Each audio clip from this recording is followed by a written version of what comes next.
Fog hung low over the scorched earth like a ghost reluctant to leave.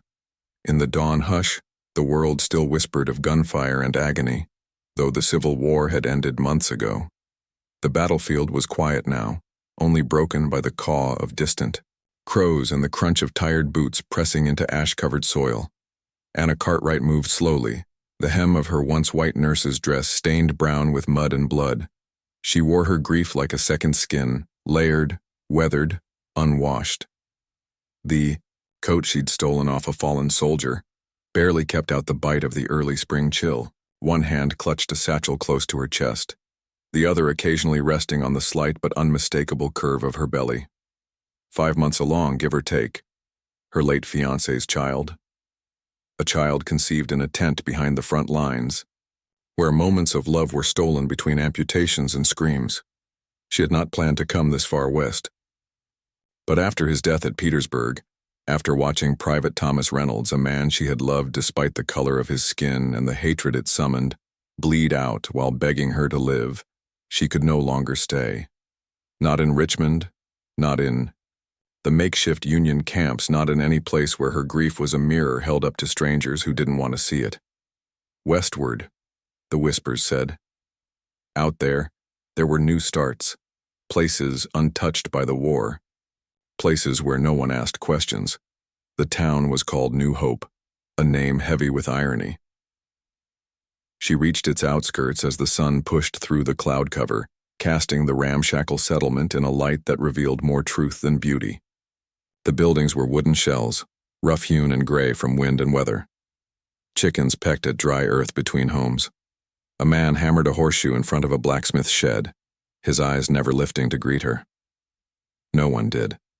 Anna approached, slowly, deliberately, feeling each eye land on her like stones being laid one by one across her chest. A woman drew her child closer. 2 men on the porch of the general store went silent mid-conversation. A hound barked, then whimpered as its owner pulled it back by the collar. She reached the center of town where the church steeple leaned as if ashamed. A small crowd had gathered at the well. Water was being drawn, but conversation stopped as she came into view. "I'm looking for Reverend Miles," she said, her voice parched. A silence longer than necessary passed. Then a squat, red-faced woman with straw-colored hair pointed toward a stone building near the chapel. "You the doctor?" Anna blinked. "I was a nurse. Army Medical Corps. Union side." The words fell heavy. A man spat in the dirt. "We don't need Yankee healers," came another voice, deeper, colder. Anna met their eyes, calm but unyielding. "I'm not here for politics.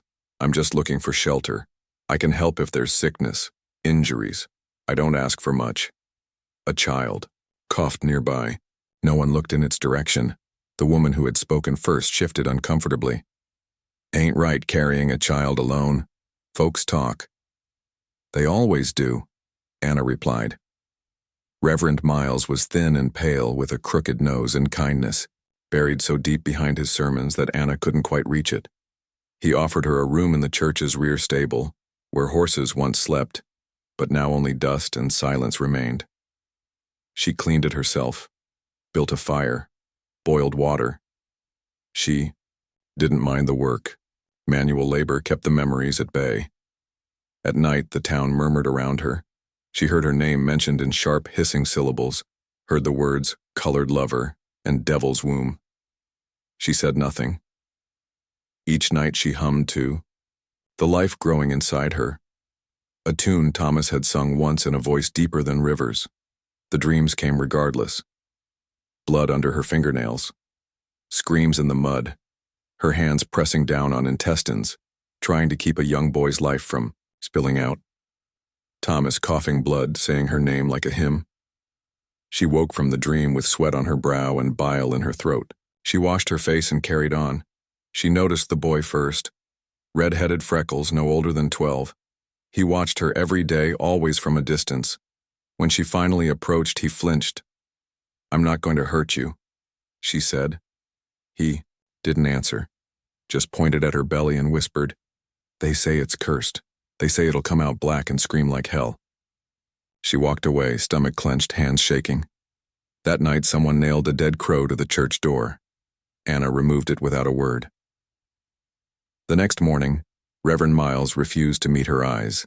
She found a basket of rotted vegetables outside the stable. The message was clear. Leave. Before they made her, she began packing what little she had.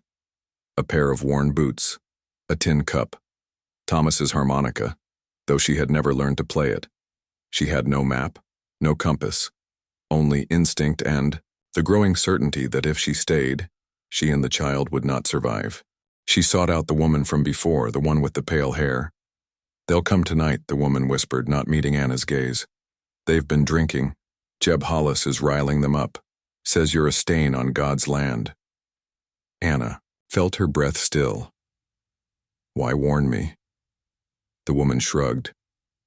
"I've buried 3 babies. Couldn't stand to watch one more die." At dusk, Anna slipped from the stable. She carried only her satchel, a wool blanket, and a small knife once, used to trim bandages. The forest waited beyond the fields, dark and ancient.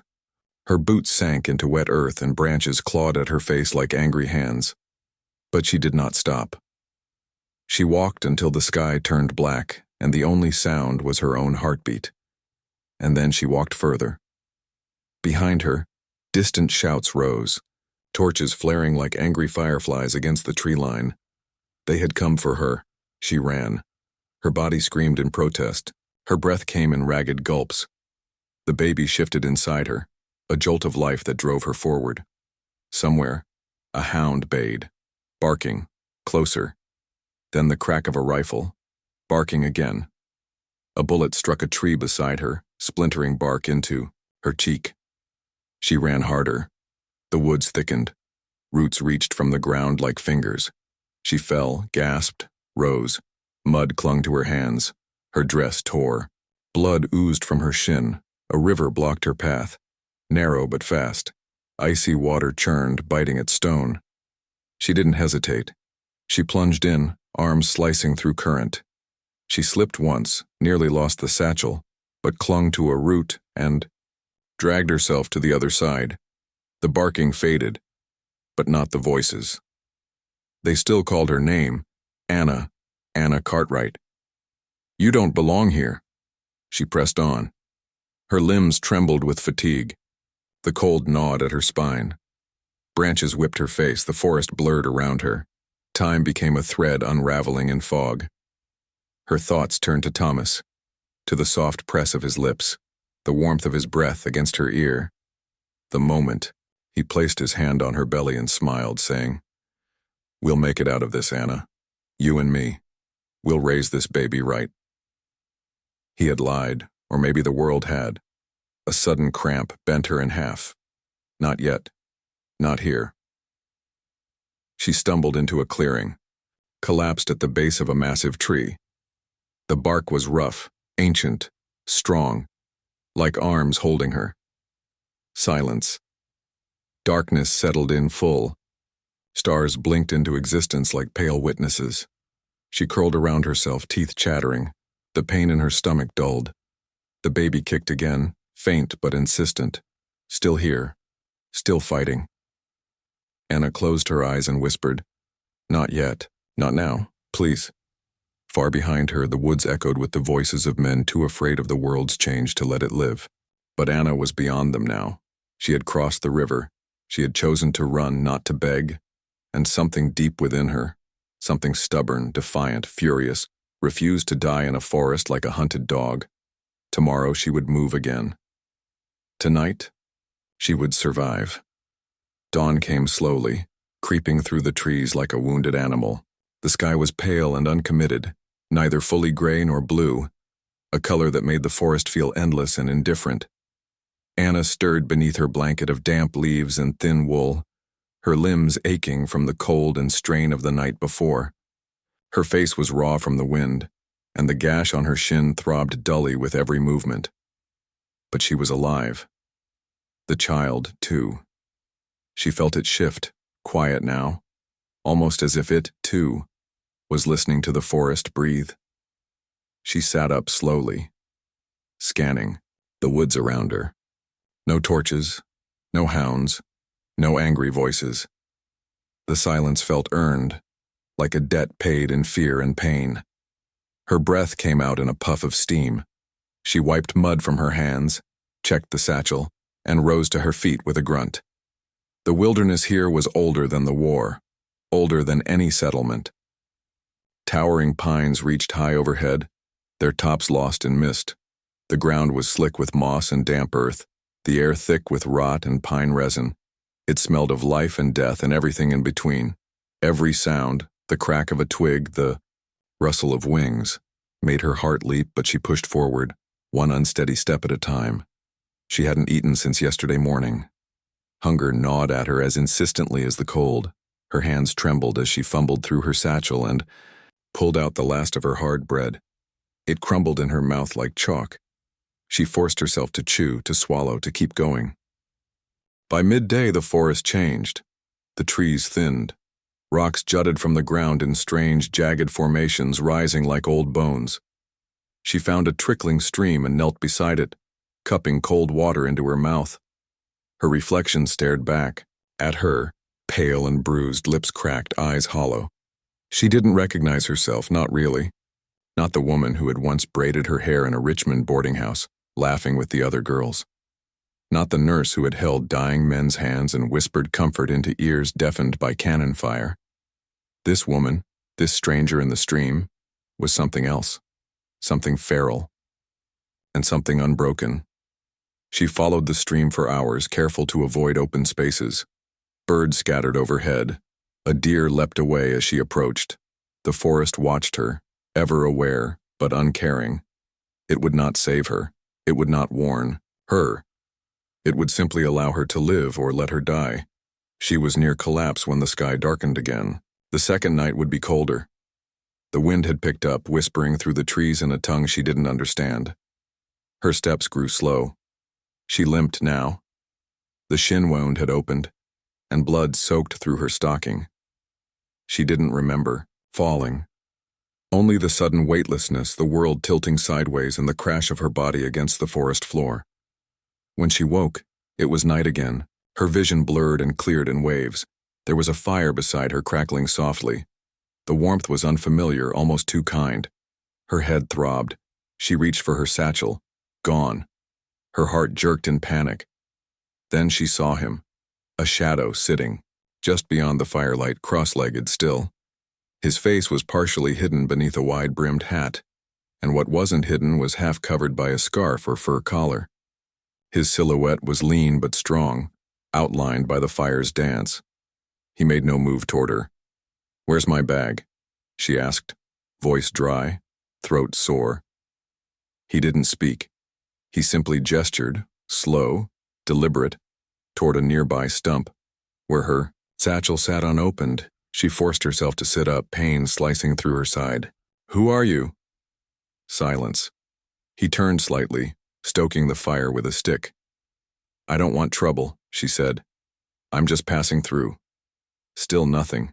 The flames hissed as sap in the logs bubbled and burst. She could hear the wind, howling just beyond the stone lip of the small cave they were in. A natural hollow formed in the side of a rocky hill. The smell of wet pine and smoke filled the air. He stood. The motion startled her. He picked something up from the ground, a piece of cooked rabbit, and placed it gently near her. Then he stepped back into the shadows and sat down again, a silent guardian, or perhaps just a man watching a stranger drift through his world. She stared at the food.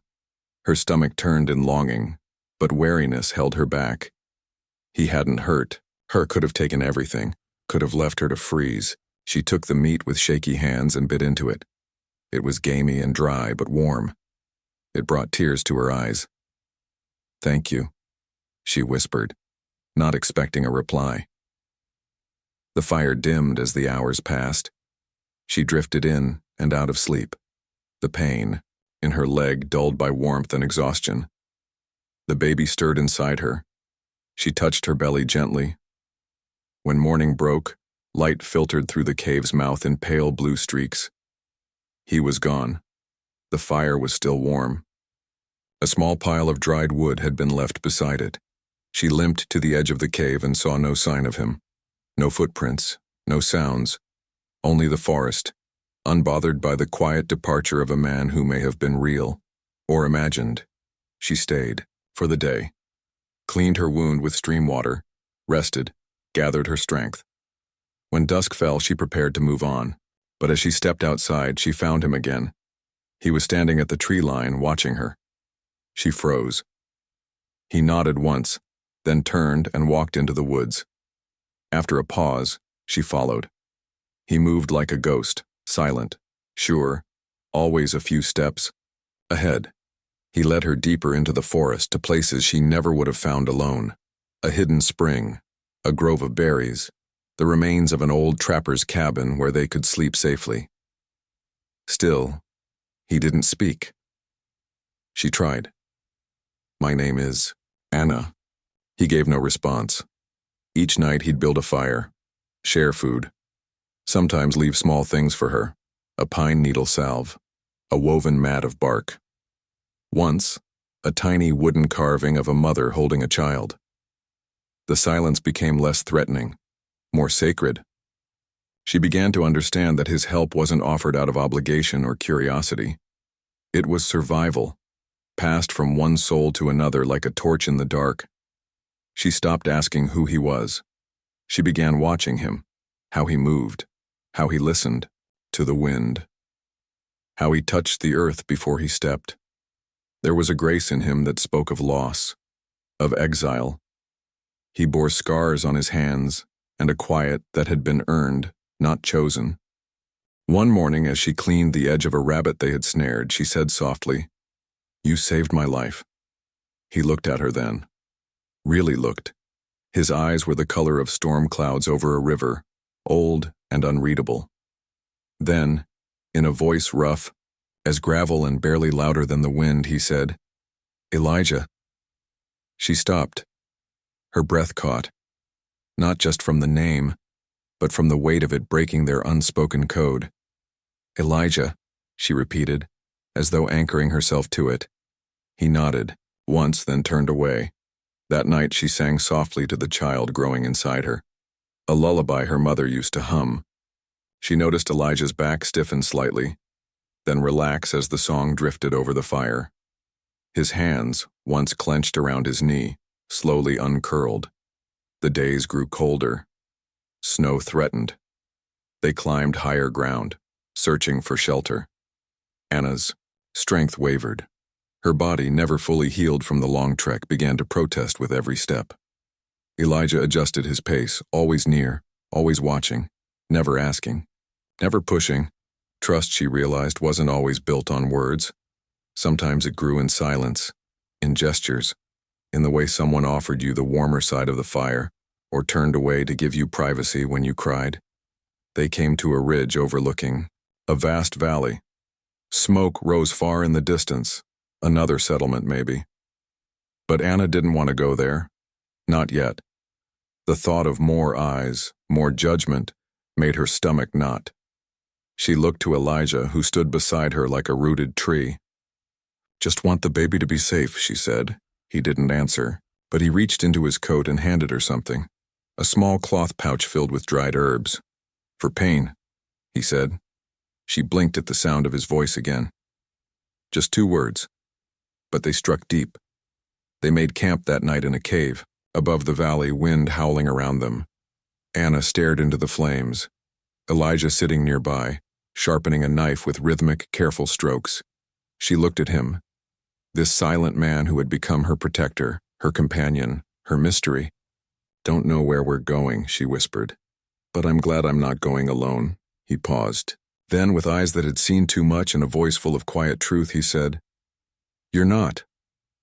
The wind softened, the fire crackled, and for the first time in many nights, Anna let herself close her eyes and believe it.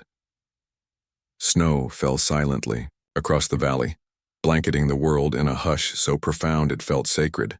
The trees stood motionless, their limbs burdened with ice and time, and every footstep Anna took left a sharp imprint in the white.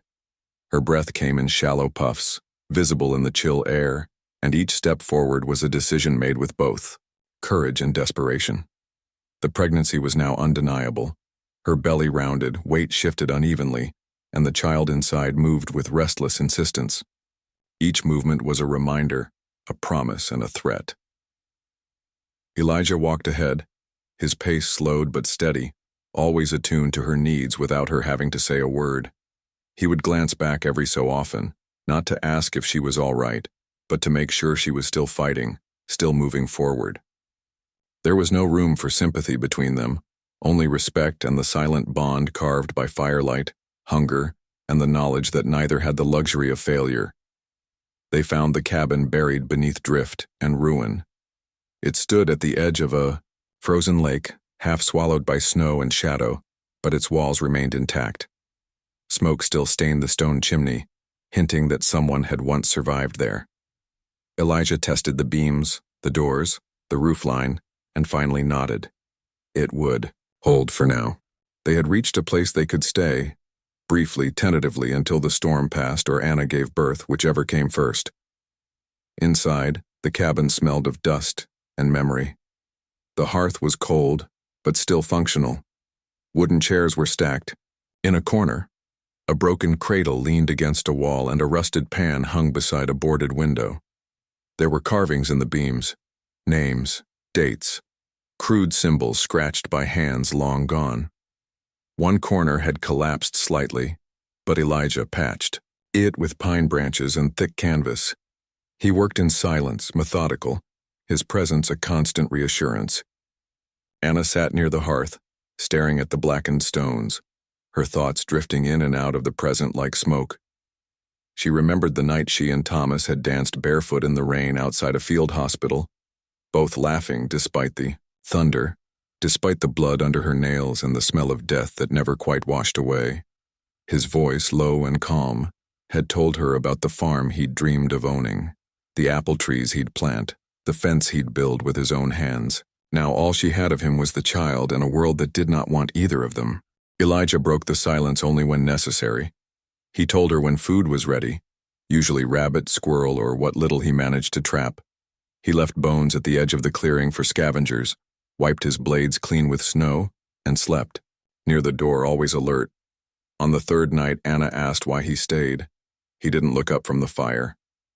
Because you don't run anymore. That answer settled into her chest like a stone. She didn't ask more. Didn't need to. His presence was no longer a mystery she felt compelled to solve, but a reality she had come to rely on. They shared a rhythm now, unspoken, but real. He cooked. She boiled water. He hunted. She cleaned wounds. When her back ached, or the baby shifted too hard, he handed her the pouch of herbs without being asked. They didn't speak of the people who had hunted her, but both of them knew they hadn't forgotten. Hate did not freeze in winter.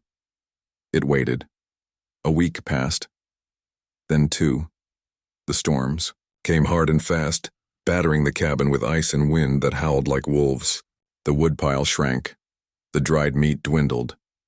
Elijah grew more gaunt, his silence deeper, more tired. One morning, Anna woke to find the fire dead and Elijah gone. Panic surged until she saw his tracks in the snow, leading east toward the lake. She waited by the window, eyes fixed on the tree line. Hours passed. Her hands shook. Her breath caught with every gust of wind. The sun dipped low, bleeding orange across the ice. Finally, his shape emerged, dragging a deer behind him, blood smeared in the snow. Relief collapsed her knees beneath her. When he entered, face red from wind, lips cracked and bleeding, she wrapped a blanket around his shoulders and didn't speak. The deer fed them for days. They tanned the hide, used the sinew for thread. For the first time in months, Anna felt something close to stability, but it couldn't last. The bleeding started on a cold morning, subtle at first, a smear of rust against snow. Anna sat on the edge of the bed, palms pressed against her thighs, her breath shallow. Elijah saw the change in her immediately. He said nothing, only lit the fire and stoked it higher. Her labor had begun. The next hours unfolded in a haze of pain, breath, firelight, and trembling limbs. The storm outside screamed, wind beating.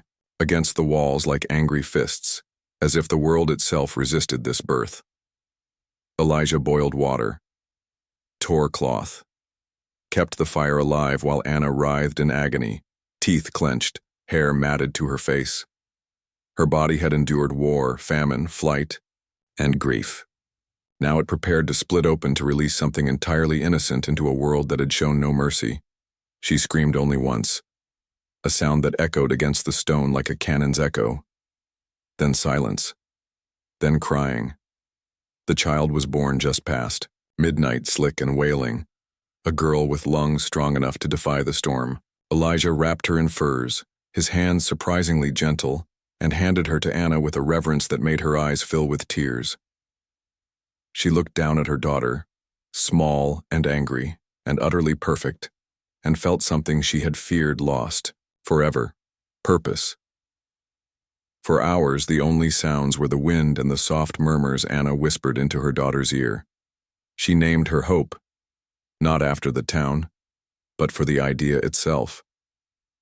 Elijah said nothing, but when she finally looked at him, really looked, she saw something shift behind his tired eyes, a quiet pride, a ghost of a smile, something deep and human even if no words carried it. They stayed in the cabin for several more days, weathering the storm, feeding the fire, listening to the small coos of the child and the endless sighs of the wind. Anna healed slowly. Elijah hunted when he could, but always returned before dark. He was quieter now, and his gaze lingered on the child with something unspoken, an ache or memory he never voiced. On the 7th day, she found him standing at the edge of the frozen lake, staring into the distance. "They'll come eventually," he said, not turning. "People like that don't forget. They track what they think they own." Anna stood beside him, swaddled child in her arms. "Then we don't wait." He nodded once. "There's a trail, west, over the ridge, hard terrain. But I know it." She looked down at the baby sleeping in her arms, then at the man beside her, this silent protector whose own history remained a mystery, whose name was still more echo than certainty. "Will you go with us?" she asked. He didn't answer at first, just looked up at the sky, pale and merciless above them. Then he said, "Yes." And with that, the path forward, though cold and uncertain, became real. The war, the men who hated her, the wilderness, it all still existed. But so did movement, so did tomorrow, so did survival. The wind shifted again, carrying the scent of pine and something wild and ancient. Anna turned, clutching her child close, and followed Elijah back toward the cabin. They would leave at dawn. Dawn broke with a faint whisper of gold across the frozen ridge, light spilling through the snow-laden branches like a blessing half forgotten. Anna tightened the straps of the sling against her chest, feeling the small warmth of hope asleep against her heartbeat.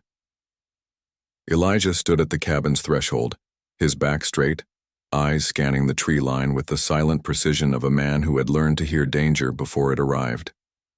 He carried his rifle low but ready, a knife strapped to his thigh, his expression unreadable. There was no goodbye to speak of, nothing to mourn here, only footsteps to press into the snow and a path westward that promised nothing but the chance to keep breathing. They moved in silence, breaking trail through crusted drifts that dragged at Anna's legs and forced Elijah to hack through brush. When the path thinned, the child barely stirred, the cold kept at bay by the furs and the warmth of Anna's body. With each mile, Anna's strength returned in pieces. Her body no longer felt foreign, no longer a battleground of pain. Her arms adjusted to the weight of hope. Her breath came steady and her mind remained sharp. She did not think of the past. She could not afford to. The war, the flames of her home, the settlers who burned her name into the woods with their torches. None of that had a place on this trail. This was about forward, about flesh and blood, wind and ice, one heartbeat at a time. They reached higher, ground by midday. From there, the world stretched out beneath them in all its brutal majesty, forests scarred by storms, rivers frozen mid-motion, distant peaks jagged against a pewter sky. Elijah crouched, pressing gloved fingers into the snow, examining tracks. His shoulders stiffened. He didn't need to say it. Anna followed his gaze. Boot prints. Deep. Recent. Too many. Her mouth went dry. How far? Elijah stood slowly, eyes narrowed. A few hours ahead. Maybe less. The settlers. Or someone worse. She swallowed, her hand reflexively tightening around the child. Elijah adjusted the strap of his rifle. The quiet around them felt suddenly wrong, like the air held its breath. They moved faster now, cutting south along a ravine where the snow was shallower. The forest thickened, offering cover. But with each mile, the unease grew. The tracks branched, then doubled back. They weren't just ahead. They were circling. By dusk, they reached the edge of a gorge. The sun dipped low, casting long shadows. Elijah stopped, eyes scanning the ridge above.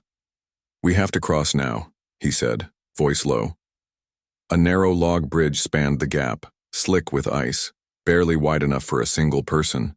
On the other side, the trail descended sharply into dense woods where they might lose the scent, the sound, the line of sight. Anna stared at the bridge, then down into the chasm, 100 feet to the rocks below. "Can you carry her?" She asked. Elijah hesitated. "I'll go first. Make sure it holds." He crossed with calculated balance, boots gripping the frozen bark, arms outstretched for balance. When he reached the far side, he turned and knelt, beckoning. Anna stepped forward, heart pounding. Every inch across that log felt like a prayer, like she was walking a blade between salvation and death. But she didn't falter, not with hope against her chest, not with Elijah's eyes locked on hers. They made it across just as the first shot cracked through the trees. The sound shattered the stillness. A bullet tore through bark inches from Elijah's head. He spun, dragging Anna behind a fallen tree as more gunfire echoed from the ridge. 3 men appeared in silhouette, rifles raised. One wore a red scarf, a mark Anna remembered, the same man who had set fire to the barn, the same one who screamed that she was a traitor for saving their kind. The hate in his voice then was the same hate now, laced in the violence of every bullet. Elijah returned fire, his aim calm, precise. One shot, then another. The third grazed one of the men, sending him sprawling. The red scarf man ducked, shouting orders. Anna shielded hope, heart slamming in her chest. They were pinned. No way down. No time to run. Elijah turned to her, his jaw clenched. "There's a pass, about half a mile through that draw. If we move fast..." A shot cracked. Elijah staggered back, a crimson burst blooming on his shoulder. Anna caught him as he fell to one knee. No, stay with me." "I'm fine," he growled, teeth gritted. Blood soaked through his coat, but his eyes remained clear, focused. "They won't stop," she whispered. "They won't ever stop." Elijah looked at her, pain etched deep into the lines of his face. "Then we finish it." He pressed something into her hand, a small bundle of wrapped cloth. Inside, a powder horn, flint, a fuse. Anna stared at it. "You're going to trap them." "I'm going to give you a chance," he said. "No," she whispered fiercely. "Not like this, you don't have to." He leaned close, eyes burning. "I do, I don't run anymore either." The echo of her own journey, her own defiance, stared back at her in his face. She nodded once, a tear slipping down her cheek. He rose with effort, rifle slung in one hand, blade in the other. Then he turned and vanished into the trees, footsteps already fading. Anna ran, breath ragged, ducking low with the child against her. She followed the draw, heart pounding, the baby quiet now, as if hope too understood. Behind her, gunfire lit the forest. Shouts, then a roar. The explosion cracked through the valley like thunder, shaking the earth. A fireball rose in the distance. Then silence.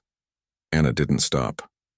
She ran until her lungs burned, until her legs screamed, until the trees gave way to an open hill that sloped down into a basin where the woods grew denser and the sky stretched wide. She collapsed beside a stream, clutching her child, tears pouring unchecked. The sun dipped lower, casting golden fire across the snow. She didn't know if Elijah lived. She didn't know if the men had died. All she knew was that he had given her this moment, this breath, this chance. She buried the powder horn by the stream, a small grave marked with stones, a tribute to sacrifice, to silence, to a man who asked for nothing but gave everything. Hope stirred. Anna looked down and smiled through the tears. "You're safe," she whispered. "We're not done. Not yet." She built a fire that night, held the child close, watched the stars emerge in a sky so clear it looked like glass. She thought of Thomas, of Elijah, of every name carved into her bones. She had been hunted, broken, nearly erased, but still she stood. Morning came like a promise. Anna rose with it, bundled hope, and walked west, the trees parting before her like they recognized. Something changed. She no longer moved like prey. Her steps held weight, purpose. The girl who had once fled through the forest in blood and fire was gone. What remained was a mother, a survivor, a woman who had faced the worst of men and found the best of humanity in the quiet strength of one who chose to stand beside her. As she disappeared into the forest, the wind carried no sound of pursuit. Only the soft breath of snow and the distant echo of firelight memories. Somewhere behind her, beneath the ash and pine, a name lingered like a prayer. Elijah. And somewhere ahead, a future waited. Hope slept, wrapped tight, and the world, finally, felt wide enough to carry them both.